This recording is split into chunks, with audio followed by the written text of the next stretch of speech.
প্রকাশ্যে মানুষের সামনে তার যদি মৃত্যুদণ্ড কার্যকর করা হয় তাহলে মানুষ দেখবে, মানুষ শিক্ষা গ্রহণ করবে। এটাই মূলত শরিয়া আইন। মিরপুর পল্লবীতে 8 বছরের শিশু রামিসাকে দর্শন করে নির্মমভাবে তাকে হত্যা করা হয়েছে, যার প্রতিবাদে আজকে পুরা দেশ উতাল।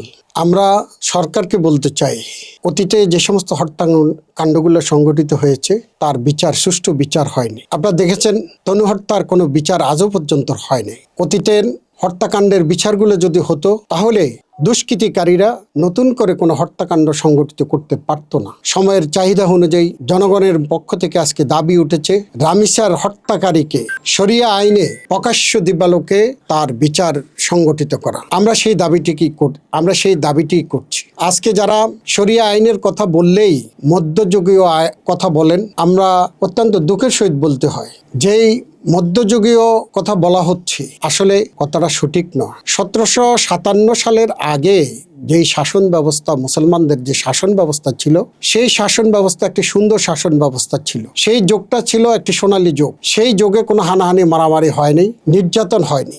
আমাদের স্বরাষ্ট্রমন্ত্রী বললেন যে আমরা তো এখন ডিজিটাল যুগে আছি। আমি ওনাকে প্রশ্ন রেখে বলতে চাই, আমরা এমন ডিজিটাল যুগ আমরা চাই না যে ডিজিটাল যুগে একজন 8 বছরের শিশুকে দর্শন করে দর্শনকারী এবং তার স্ত্রী তার গলা কেটে বাথরুমে রেখে দিয়েছে, তার নিথর দেহটা খাটের নিচে লুকিয়ে রেখেছে। আমরা এরকম ব্যবস্থা দেখতে চাই না। আমরা মনে করি শরিয়া আইনে এই দর্শনকারী বিচার যদি করা হয় তাহলে আর এ জাতীয় দর্শন করার জন্য কেউ সাহস করবে না বলে আমরা বিশ্বাস। প্রকাশ্যে তাকে সোহরাওয়ার্দী উদ্যানে হোক অথবা আপনার সংসদ ভবনের সামনে হোক, প্রকাশ্যে মানুষের সামনে তার যদি মৃত্যুদণ্ড কার্যকর করা হয় তাহলে মানুষ দেখবে, মানুষ শিক্ষা গ্রহণ করবে। এটাই মূলত শরিয়া আইন। যাতে করে যেই আল্লাহ তাআলা আমাদেরকে সৃষ্টি করেছেন তিনি এই বিধান দিয়েছেন, প্রকাশ্যে যদি একটা মানুষকে অপরাধের কারণে শাস্তি দেওয়া হয় তাহলে যে হাজার হাজার লক্ষ লক্ষ মানুষ দেখবে, এই দেখার সাথে সাথে তারা শিক্ষা গ্রহণ করবে এবং এ জাতীয় হত্যাকাণ্ড সংঘটিত আর হবে না বলে আমরা বিশ্বাস করি।